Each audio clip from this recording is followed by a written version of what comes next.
한국 병원을 보고 미국이 덜덜 떨었습니다. 미국인이 한국 병원에서 겪은 일을 현지 라디오에서 증언하자 미국이 발칵 뒤집혔습니다. 56세의 미국인이 한국에서 응급수술을 받은 후 한 말은 충격적이었습니다. 미국에서는 상상할 수 없는 일이었어요. 과연 한국 병원에서 무슨 일이 벌어졌길래 미국 의료 시스템을 맹신했던 이 남자가 이렇게 말하게 된 걸까요? 편견으로 가득했던 한 미국인의 7일간의 한국 의료 체험기. 지금부터 그 놀라운 이야기를 들려드리겠습니다. 저는 로버트 스톤입니다. 올해 56살이고요. 미국 아이오와에서 평생을 살아왔습니다. 보험회사에서 30년 넘게 일하다가 이제 막 은퇴했죠. 친구 존과 함께 은퇴 기념으로 세계 여행을 계획했는데 그 첫 번째 목적지가 바로 한국이었습니다. 솔직히 말씀드리면 한국에 대해 아는 게 거의 없었어요. 그냥 일본 옆에 있는 나라 정도,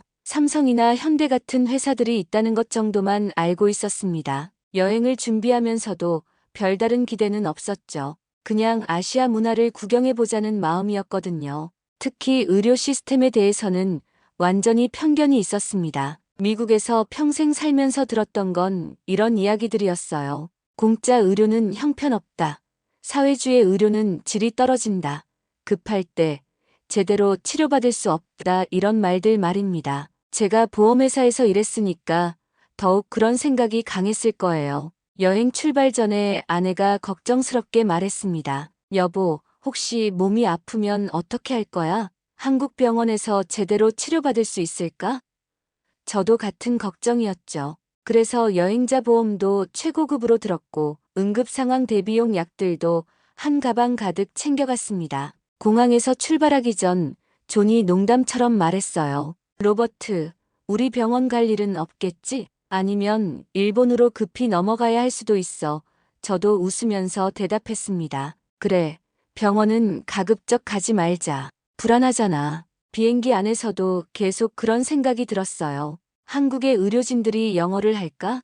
응급실은 깨끗할까? 제대로 된 장비들이 있을까? 온갖 걱정이 머릿속을 맴돌았습니다. 미국 의료 시스템에 익숙한 저로서는 다른 나라의 의료 시스템을 믿기가 어려웠거든요. 인천공항에 도착했을 때 첫인상은 깔끔한 애였습니다. 하지만 여전히 마음 한편으로는 겉으로만 그럴 거야라는 생각이 있었어요. 공항이 좋다고 해서 의료 시스템까지 좋을 리는 없잖아요.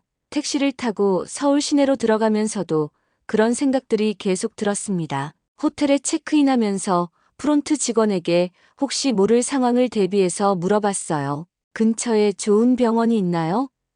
그 직원은 친절하게 설명해줬지만 저는 여전히 반신반의했습니다. 한국 사람이 추천하는 한국 병원이니까 객관적이지 않을 거라고 생각했거든요. 그날 밤 존과 함께 저녁을 먹으면서 이런 이야기를 했습니다. 존, 우리가 너무 걱정하는 건 아닐까? 글쎄, 로버트, 우리가 아는 건 미국 의료가 최고라는 것뿐이야. 다른 나라는 어떨지 모르겠어. 그때까지만 해도 저희는 한국 의료에 대해 완전히 무지했습니다. 호텔방에서 잠들기 전 창문 밖으로 보이는 서울의 야경을 바라보면서 생각했어요. 높은 빌딩들과 화려한 네온사인들이 인상적이었지만 여전히 의료 시스템에 대한 걱정은 사라지지 않았습니다. 혹시 몸이 아프면 어떻게 하지? 그런 불안감을 안고 첫날 밤을 보냈습니다. 서울에 도착한 지 이틀째 되는 날이었습니다. 전날까지는 괜찮았는데 아침에 일어나니까 뭔가 이상했어요. 오른쪽 배 부분이 묵직하면서 아팠습니다. 처음엔 여행 피로겠지라고 생각했죠. 시차 적응도 안 됐고 낯선 음식 때문일 수도 있다고 여겼거든요. 존과 함께 아침 식사를 하러 갔는데 식사 도중에 통증이 더 심해졌습니다. 로버트, 얼굴이 창백해 보이는데 괜찮아? 존이 걱정스럽게 물었어요. 아니, 좀 배가 아프네. 아마 어제 저녁에 먹은 김치 때문인 것 같아 그렇게 대답했지만 사실 통증이 생각보다 심했습니다. 호텔로 돌아와서 잠시 누워 있어 봤는데도 나아지지 않았어요. 오히려 점점 더 아파졌습니다. 오른쪽 갈비뼈 아래쪽이 칼로 찌르는 것 같은 느낌이었죠. 땀도 나기 시작했고요. 이상하다. 이건 단순한 소화불량이 아닌 것 같은데. 존이 다시 물었습니다. 로버트, 정말 괜찮아? 병원에 가볼까? 그 순간 제가 가장 두려워했던 상황이 벌어진 거예요. 한국에서 병원에 가야 하는 상황 말입니다. 아니야, 조금 더 지켜보자. 약 먹고 쉬면 나아질 거야. 저는 끝까지 버텨보려고 했어요. 하지만 오후가 되니까 상황이 더 심각해졌습니다. 통증이 너무 심해서 똑바로 서 있을 수가 없었어요. 구토까지 나오기 시작했죠. 존이 당황해서 말했습니다. 로버트, 이건 정말 위험해 보여. 당장 병원에 가야 해. 저도 더 이상 버틸 수 없다는 걸 깨달았습니다. 프론트에 전화를 걸어서 도움을 요청했어요. 응급 상황인 것 같은데 병원에 어떻게 가야 하나요? 프론트 직원이 침착하게 대답했습니다. 바로 택시를 불러드릴게요. 가장 가까운 종합병원으로 모시겠습니다. 그 목소리에서 당황함이 전혀 느껴지지 않더라고요. 택시를 기다리는 동안 정말 불안했습니다. 한국 병원에서 제대로 소통이 될까? 응급실은 어떤 상황일까? 치료비는 얼마나 나올까? 온갖 걱정이 머릿속을 가득 채웠어요. 존도 저만큼이나 불안해하는 게 보였습니다. 택시 안에서 기사님이 말씀하셨어요. 병원 응급실까지 10분이면 도착합니다. 걱정하지 마세요. 그런데 그 말이 영어였거든요. 깜짝 놀랐죠. 아, 택시 기사분도 영어를 하시는구나. 조금씩 안심이 되기 시작했습니다. 병원이 가까워지면서 제 마음은 복잡했어요. 한편으로는 빨리 치료받고 싶고 다른 한편으로는 한국 의료 시스템에 대한 두려움이 있었습니다. 과연 미국만큼 제대로 될까? 언어 소통은 어떻게 하지? 검사 장비들은 괜찮을까? 이런 생각들이 계속 맴돌았어요. 병원 건물이 보이기 시작했습니다. 생각보다 훨씬 크고 현대적이었어요. 겉보기에는 나쁘지 않네 하지만 여전히 마음 한편으로는 겁만 번지르르 하고 속은 어떨지 모르지라는 생각이 있었습니다. 미국에서 수십 년간 형성된 편견이 하루아침에 사라질 리는 없었거든요. 택시에서 내리면서 존이 말했어요. 로버트, 일단 들어가 보자. 뭔가 생각보다 괜찮아 보이는데? 저도 그렇게 느꼈지만 여전히 긴장되었습니다. 응급실 입구 앞에 서서 한 번 더 깊게 숨을 들이쉬었어요. 자, 이제 한국 의료의 실체를 확인해보자. 응급실 문을 열고 들어가는 순간 저는 완전히 당황했습니다. 제가 상상했던 것과 전혀 달랐거든요. 일단 너무 조용했어요. 미국 응급실처럼 사람들이 소리 지르거나 복잡하게 돌아다니는 모습이 없었습니다. 마치 잘 정돈된 도서관 같은 느낌이었죠. 입구에서 첫 번째 놀라움을 겪었습니다. 안내 데스크에 계신 분이 저희를 보자마자 영어로 말씀하시더라고요. 어디가 아프십니까? 응급실 접수를 도와드리겠습니다. 당황한 제가 배가 너무 아프고 구토가 나요라고 하니까 바로 휠체어를 가져오셨어요. 잠깐 휠체어는 안 타도 제가 사양하려고 했는데 그분이 말씀하셨습니다. 환자분께서 더 편하게 이동하실 수 있도록 도와드리는 거예요. 걱정하지 마세요. 그 친절한 톤에서 진짜 환자를 생각하는 마음이 느껴졌습니다. 미국에서는 휠체어 하나 빌리는 것도 복잡한 절차가 있는데 말이죠. 접수 데스크로 이동하니까 더 신기한 일들이 벌어졌어요. 간호사분이 태블릿 하나를 가져와서 여기에 기본 정보를 입력해 주세요라고 하시는데 화면이 영어로 되어 있었습니다. 이름, 나이, 증상, 긴급 연락처까지 모든 항목이 영어와 한국어로 병기되어 있더라고요. 존이 저에게 속삭였어요. 로버트, 이거 완전 체계적인데? 미국 병원보다 오히려 더 간단한 것 같아 정말 그랬습니다. 보험 확인부터 시작해서 온갖 서류 작업에 시달리는 미국과는 차원이 달랐어요. 여기서는 일단 환자부터 보자는 느낌이었거든요. 접수가 끝나자마자 간호사분이 말씀하셨습니다. 지금 응급실 의사 선생님께서 바로 보실 수 있습니다. 이쪽으로 오세요. 바로요?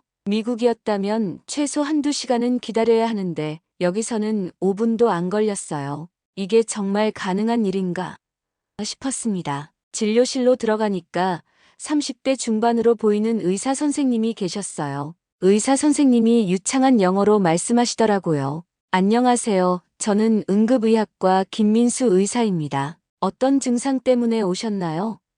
발음도 정확하고 의학 용어도 정확하게 사용하시는 걸 보고 깜짝 놀랐습니다. 제가 증상을 설명하니까 의사 선생님이 바로 진찰을 시작하셨어요. 복부 촉진을 하시면서 오른쪽 상복부 앞통이 있네요. 담낭염 가능성이 높아 보입니다. 라고 말씀하시더라고요. 그리고 바로 혈액 검사와 복부 초음파를 진행하겠습니다. 라고 하셨습니다. 놀라운 건 그 다음이었어요. 의사 선생님이 태블릿에 뭔가 입력하자마자 검사실에서 직원이 와서 혈액 검사 받으러 가시죠라고 안내하는 거예요. 미국에서는 검사 예약만 몇 주 걸리는데 여기서는 즉석에서 모든 게 진행됐습니다. 혈액 검사실로 가면서 존이 말했어요. 로버트, 이거 정말 신기하다. 모든 게 자동으로 연결되는 느낌이야. 정말 그랬습니다. 마치 하나의 큰 시스템 안에서 모든 부서가 유기적으로 움직이는 것 같았어요. 혈액 검사를 받고 초음파실로 이동하는 것도 5분 만에 끝났습니다. 초음파 검사를 받는 동안 기사님이 친절하게 설명해 주셨어요. 담낭 쪽에 염증이 보이네요. 조금 더 정밀한 검사가 필요할 것 같습니다. 그런데 그 말을 영어로 하시는 거예요. 모든 직원이 영어를 할 줄 아시는 건가? 정말 놀라웠습니다. 다시 의사 선생님께 돌아가니까 결과가 벌써 나와 있었어요. 담낭염 초기 단계입니다. 다행히 심각하지는 않지만 항생제 치료와 추가 검사가 필요합니다라고 설명해 주셨죠. 그리고 입원이 필요한지 확인하기 위해 내일 오전에 정밀 검사를 받으시면 됩니다라고 하셨습니다. 접수부터 진료 검사 결과 확인까지 정확히 15분이 걸렸습니다. 미국에서는 상상도 할 수 없는 속도였어요. 존이 시계를 보면서 말했습니다. 로버트, 진짜 15분밖에 안 걸렸어. 이게 가능한 일이야? 저도 믿기지 않았습니다. 그때까지 제가 알고 있던 의료 시스템의 상식이 완전히 무너지는 순간이었어요. 담낭염 진단을 받고 다음 날 오전 9시에 정밀 검사를 받기로 했습니다. 호텔로 돌아가는 길에 존이 말했어요. 로버트, 어제까지만 해도 한국 의료를 걱정했는데 오히려 미국보다 낫네. 저도 같은 생각이었어요. 하지만 진짜 놀라운 건 그 다음 날부터였습니다. 다음 날 아침 일찍 병원에 도착했어요. 접수를 하려고 했더니 직원분이 말씀하시더라고요. 로버트 스톤님이시죠? 이미 모든 준비가 되어 있습니다. 바로 검사실로 안내해 드릴게요. 제가 아무것도 말하기 전에 이미 제 이름을 알고 계시는 거예요. 검사는 내시경과 CT 촬영이었습니다. 내시경실에 들어가니까 의사 선생님이 어제 응급실에서 보셨던 분이시죠? 김민수 의사 선생님께서 이미 상황을 전달해 주셨습니다라고 하시더라고요. 부서 간 소통이 완벽하게 되고 있다는 걸 느꼈습니다. 내시경 검사를 받는 동안 놀란 건 장비의 수준이었어요. 화면으로 실시간으로 보여주시면서 여기가 담낭이고 이 부분에 염증이 있습니다라고 자세히 설명해 주셨거든요. 미국에서 받았던 검사보다 오히려 더 정밀하고 친절했습니다. CT 촬영도 마찬가지였어요. 최신 장비를 사용하시는 건 물론이고 검사 과정에서 계속 괜찮으시죠? 불편하시면 언제든 말씀해 주세요라고 확인해 주셨습니다. 환자를 배려하는 마음이 진짜 느껴졌어요. 검사가 끝나고 결과를 기다리는데 놀라운 일이 벌어졌습니다. 1시간도 안 돼서 간호사분이 와서 결과가 나왔습니다. 의사 선생님께서 바로 상담해 드릴 수 있습니다라고 하시는 거예요. 미국에서는 결과 나오는 데만 며칠 걸리는데 말이죠. 상담실로 들어가니까 어제와는 다른 의사 선생님이 계셨어요. 40대 후반으로 보이는 분이셨는데 자기소개를 하시더라고요. 안녕하세요. 저는 소화기내과 전문의 라파엘 박사입니다. 본명은 박라파엘이고요. 외국인 환자분들께서 부르기 편하게 라파엘이라고 불러주세요. 라파엘 박사님이 결과를 보여주시면서 설명해 주셨어요. 담낭염이 생각보다 진행된 상태입니다. 담석도 발견됐고요. 수술이 필요한 상황입니다. 순간 머리가 하얘졌어요. 한국에서 수술을 받아야 한다는 얘기였거든요. 그런데 박사님의 다음 말씀이 더 놀라웠습니다. 다행히 응급수술은 아니고 복강경 수술로 가능합니다. 이르면 내일, 늦어도 모레면 수술을 받으실 수 있어요. 미국에서는 수술 대기만 몇 개월 걸리는데 여기서는 하루 이틀 안에 가능하다는 거예요. 더 놀라운 건 그 다음이었습니다. 박사님이 간호사분에게 뭔가 지시를 하시더니 10분도 안 돼서 여러 사람들이 상담실로 들어오셨어요. 마취과 의사, 병동 간호사, 영양사, 심지어 국제진료센터 코디네이터까지 말이죠. 마취과 의사 선생님이 제 상태를 확인하고 수술에 전혀 문제 없습니다라고 말씀해 주셨고, 변동 간호사분은 입원실 준비는 이미 끝났습니다라고 하셨어요. 영양사분은 수술 전후 식단 관리에 대해 설명드릴게요라고 하셨고요. 국제진료센터 코디네이터분이 가장 인상적이었어요. 보험 처리부터 퇴원 후 관리까지 모든 걸 저희가 도와드릴게요. 언어 문제는 전혀 걱정하지 마세요라고 하시더라고요.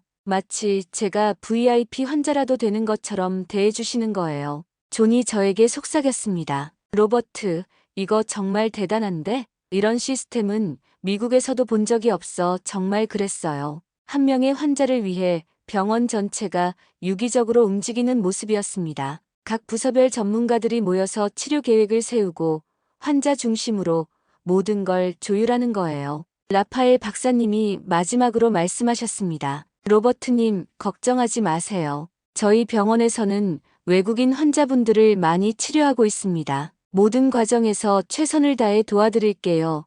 그 말에서 진짜 자신감과 전문성이 느껴졌어요. 이때부터 제 마음속에서 한국 의료에 대한 신뢰가 생기기 시작했습니다. 수술 전날 밤이었습니다. 병실에 누워서 천장을 바라보며 복잡한 심경이었어요. 한국에서 수술을 받는다는 게 아직도 믿기지 않았거든요. 미국에서라면 수술 받기까지 몇 달을 기다려야 하는데 여기서는 이틀 만에 모든 게 준비됐습니다. 라파엘 박사님이 병실로 오셔서 수술에 대해 자세히 설명해 주셨어요. 내일 오전 8시에 수술을 시작할 예정입니다. 복강경 담낭절제술이라고 하는데 배에 작은 구멍 몇 개만 뚫고 담낭을 제거하는 방식이에요. 흉터도 거의 남지 않고 회복도 빠릅니다. 박사님의 설명을 들으면서 놀란 게 수술 과정을 정말 자세하고 이해하기 쉽게 말씀해 주시는 거예요. 미국 의사들은 대부분 바쁘다는 이유로 간단히 넘어가는 경우가 많은데 여기서는 환자가 궁금해할 만한 모든 걸 차근차근 설명해 주셨습니다. 혹시 궁금한 게 더 있으시면 언제든 물어보세요. 수술 전에 불안한 마음을 갖고 계시는 건 당연한 일이에요.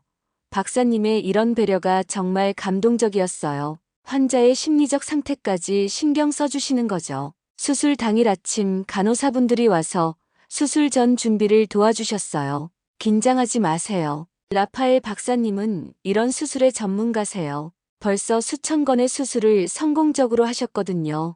간호사분의 이런 말이 마음을 많이 놓아주더라고요. 수술실로 이동하는 동안 정말 떨렸습니다. 하지만 수술실 직원분들이 계속 괜찮아요. 잘 될 거예요 라고 격려해 주셨어요. 마취과 의사 선생님도 편안하게 잠드시면 됩니다. 깨어나면 모든 게 끝나 있을 거예요 라고 말씀해 주셨고요. 수술이 끝나고 회복실에서 깨어났을 때의 기분은 정말 말로 표현하기 어려워요. 라파엘 박사님이 제 옆에 계시더라고요. 수술 잘 끝났습니다. 담낭과 담석을 모두 깨끗하게 제거했어요. 이제 통증도 사라질 거고 완전히 건강해지실 겁니다. 박사님이 수술 사진을 보여주시면서 설명해 주셨어요. 보세요. 여기가 염증이 있던 담낭이고 이게 담석들입니다. 정말 제때 수술을 받으셨어요. 조금 더 늦었으면 더 복잡해졌을 수도 있거든요. 환자에게 이렇게까지 자세히 설명해 주시는 의사는 미국에서도 보기 어려웠어요.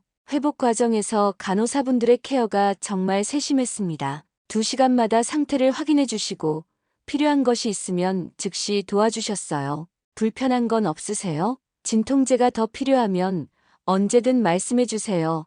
이런 배려가 계속 이어졌습니다. 수술 후 이틀째 라파엘 박사님이 마지막 회진을 오셨어요. 로버트님, 회복 상태가 정말 좋습니다. 내일 퇴원하셔도 될 것 같아요. 그때 갑자기 눈물이 나려고 했어요. 한국에 와서 이렇게 따뜻한 치료를 받을 줄은 꿈에도 몰랐거든요. 박사님, 정말 감사합니다. 미국에서 30년 넘게 보험업계에서 일했지만 이렇게 완벽한 의료 서비스는 처음 받아봤어요. 제가 진심으로 말씀드렸더니 박사님이 웃으시면서 환자가 건강해지는 게 저희 의사들의 가장 큰 보람입니다라고 하셨어요. 그날 밤 병실에서 존과 이야기했습니다. 존, 나는 완전히 틀렸어. 한국 의료가 이렇게 훌륭할 줄 몰랐어. 로버트, 나도 마찬가지야. 이건 단순히 의료기술의 문제가 아니라 시스템 전체가 다른 것 같아. 라파엘 박사님께 정말 고개를 숙일 수밖에 없었습니다. 실력도 뛰어나시고 환자를 대하는 태도도 완벽했어요. 미국에서라면 이런 수준의 의사를 만나려면 엄청난 비용을 지불해야 하는데 여기서는 그냥 기본으로 제공되는 서비스였습니다. 제가 지금까지 가졌던 편견이 얼마나 무지한 것이었는지 깨닫는 순간이었어요. 퇴원하는 날 아침, 미국에 있는 친구들에게 전화를 걸었습니다. 이 놀라운 경험을 꼭 나누고 싶었거든요. 첫 번째로 전화한 사람은 제 절친한 친구 존 베이커였어요. 그는 시카고에서 변호사로 일하고 있습니다. 존, 나야 로버트. 한국에서 수술 받았어 뭐. 수술? 괜찮아. 한국에서 수술을 받았다고. 존은 정말 놀라는 목소리였어요. 응, 담낭 수술이었는데 정말 완벽했어. 너도 믿지 못할 거야. 제가 처음부터 끝까지 상황을 설명해 주니까 존이 말했습니다. 로버트, 너 진짜야? 응급실 가서 15분 만에 진료받고 이틀 후에 수술했다고. 그거 미국에서는 불가능한 일이야, 존. 나도 처음엔 못 믿었어. 하지만 정말이야. 두 번째로 전화한 사람은 제 동생 마이클이었어요. 그는 보험회사에서 의료보험 담당 매니저로 일하고 있습니다. 마이클 형이야. 한국에서 정말 신기한 경험을 했어. 무슨 일이야, 형? 제가 수술 경험을 얘기하니까 마이클이 크게 웃더라고요. 형, 농담하는 거지. 그런 건 우리나라에서는 꿈도 못 꿔. 담낭 수술 예약만 6개월은 기다려야 해. 게다가 비용도 엄청나고 마이클 나도 믿기지 않았어. 하지만 정말 그랬어. 세 번째로 전화한 사람은 제 오랜 친구이자 의사인 데이비드였어요. 그는 보스턴에서 내과 전문의로 일하고 있습니다. 데이비드, 한국 의료 시스템에 대해서 어떻게 생각해? 한국? 잘 모르겠는데. 아시아 의료 수준은 어떨지. 제가 경험담을 자세히 얘기해 주니까 데이비드가 진지하게 말했어요. 로버트, 그거 정말 대단한 거야. 미국에서도 그 정도 시스템을 갖춘 병원은 몇 군데 없어. 특히 외국인 환자 케어까지 그렇게 체계적으로 한다는 건 정말 놀라워. 호텔로 돌아와서 인터넷으로 한국 의료에 대해 검색해 봤어요. 그때까지 한 번도 찾아본 적이 없었거든요. 검색 결과를 보고 정말 깜짝 놀랐습니다. 한국이 이미 세계적인 의료 강국이었다는 걸 그때서야 알았어요. 의료 관광 관련 기사들을 읽어보니까 매년 수십만 명의 외국인들이 한국에 치료받으러 온다는 거예요. 미국, 일본, 중국, 중동 등 세계 각국에서 오는 환자들이 많더라고요. 이렇게 유명한 걸 나만 몰랐구나 싶었습니다. 특히 놀라운 건 의료기술 수준이었어요. 로봇 수술, 줄기세포 치료,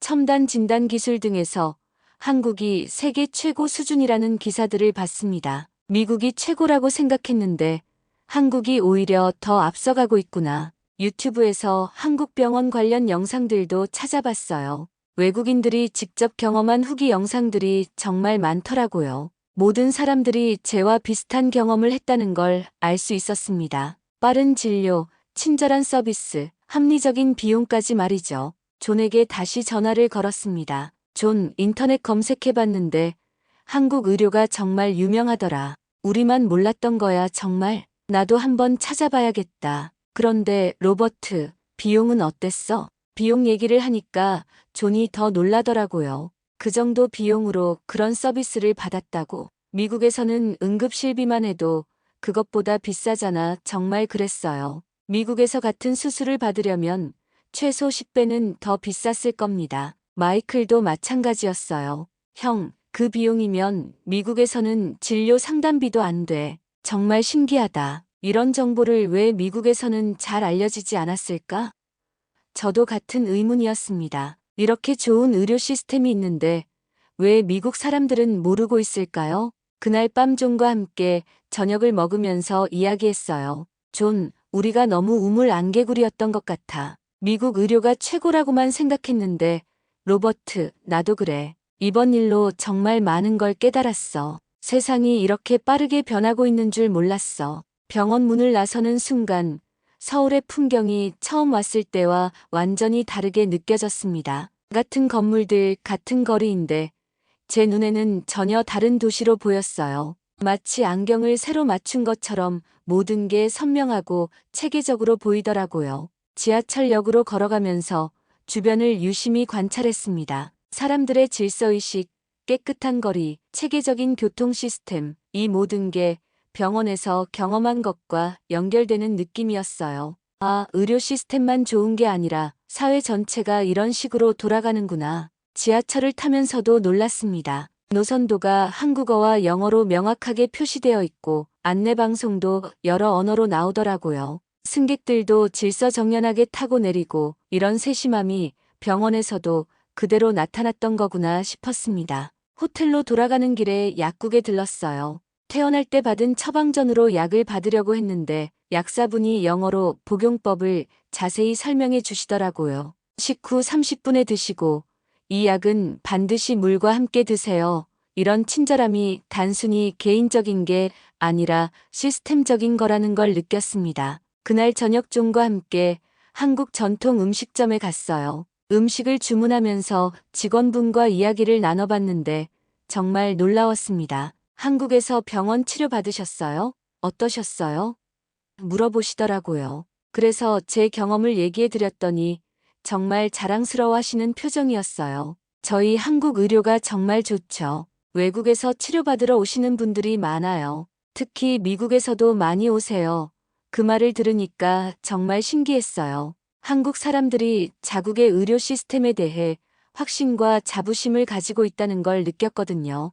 호텔로 돌아와서 한국에 대해 더 알아보기 시작했습니다. 의료뿐만 아니라 교육, 기술, 문화 등 다양한 분야에서 한국이 세계적인 수준이라는 걸 알게 됐어요. 내가 한국을 너무 과소평가했구나 하는 생각이 들었습니다. 특히 인상적이었던 건 한국의 디지털 인프라였어요. 병원에서도 모든 게 디지털화되어 있었는데 일상생활에서도 마찬가지더라고요. 지하철에서 스마트폰으로 결제하고 음식점에서 QR코드로 주문하고 정말 미래적인 느낌이었습니다. 다음날 경복궁을 관광하면서도 새로운 시각으로 보게 됐어요. 전통과 현대가 조화롭게 어우러진 모습이 정말 인상적이었거든요. 오랜 역사를 가진 나라가 이렇게 빠르게 현대화를 이뤄낸 거구나. 그래서 의료 시스템도 이렇게 발전할 수 있었던 거야. 명동에서 쇼핑을 하면서도 느꼈어요. 상점 직원들의 서비스 마인드, 체계적인 매장 운영,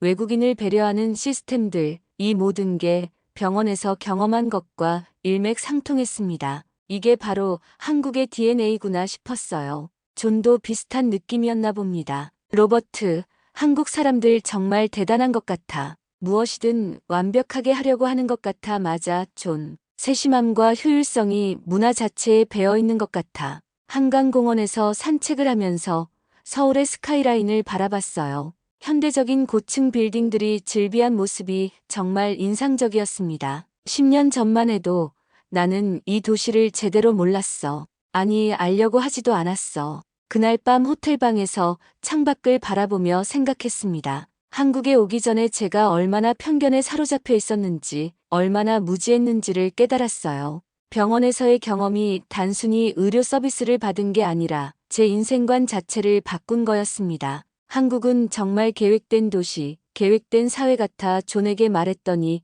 그도 고개를 끄덕였습니다. 모든 게 유기적으로 연결되어 있고 효율적으로 돌아가고 있어. 정말 배울 점이 많은 나라야. 미국으로 돌아가는 비행기 안에서 지난 일주일을 되돌아봤습니다. 한국에서의 경험이 정말 꿈만 같았어요. 특히 병원에서의 경험은 제 인생에서 가장 인상적인 일 중 하나였습니다. 이런 이야기를 미국 사람들에게 꼭 알려야겠다 하는 생각이 들었어요. 시카고 공항에 도착해서 입국 심사를 받는데 줄이 너무 길더라고요. 1시간 넘게 기다렸는데 한국 인천공항에서는 15분도 안 걸렸거든요. 역시 미국도 배울 게 많구나 싶었습니다. 집에 도착해서 아내에게 한국에서의 경험을 자세히 얘기해줬어요. 여보, 당신이 걱정했던 것과 정반대였어. 한국 의료가 미국보다 훨씬 나았어. 아내도 정말 놀라면서 그럼 수술비는 얼마나 나왔어? 라고 물었습니다. 수술비 얘기를 하니까 아내가 더 놀라더라고요. 그 비용으로 여기서는 응급실 가는 것만으로도 그보다 비싸잖아. 정말 그랬어요. 미국 의료비가 얼마나 비싼지 새삼 깨달았습니다. 일주일 후 지역 라디오 방송국에서 연락이 왔어요. 제가 병원에서 만난 국제진료센터 직원분이 제 동의를 받고 현지 언론에 제 이야기를 알렸더라고요. 한국에서 수술받은 미국인의 경험담을 들려주실 수 있나요? 라디오 인터뷰에 나가서 솔직하게 모든 걸 얘기했습니다. 저는 한국 의료에 대해 완전히 편견을 가지고 있었습니다. 하지만 직접 경험해보니 미국보다 오히려 더 뛰어난 면이 많았어요. DJ가 물었습니다. 구체적으로 어떤 점이 좋았나요?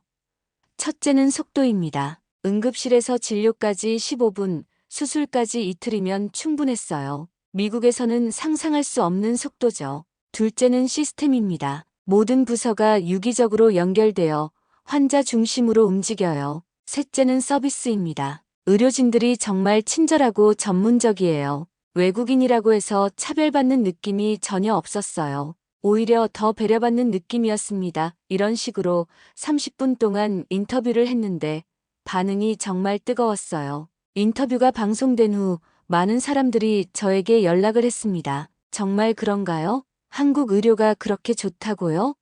그 비용은 정말 그렇게 저렴한가요?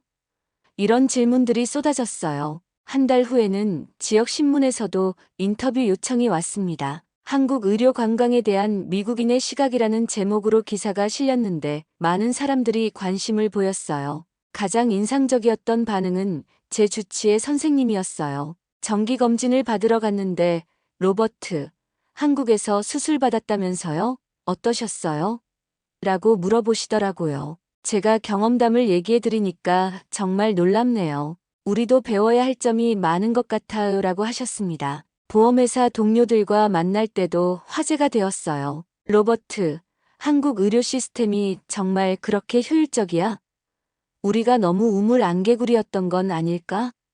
이런 대화가 자연스럽게 나왔습니다. 6개월 후 또 다른 라디오 프로그램에 출연할 기회가 있었어요. 이번에는 더 많은 청취자들이 듣는 전국 방송이었습니다. 한국에서의 경험이 저에게 어떤 의미였는지 말씀드리고 싶어요. 저는 한국의 휴가차 같습니다. 하지만 존경심을 가지고 돌아왔어요. 지금도 가끔 사람들이 저에게 물어봅니다. 한국 의료가 정말 그렇게 좋나요?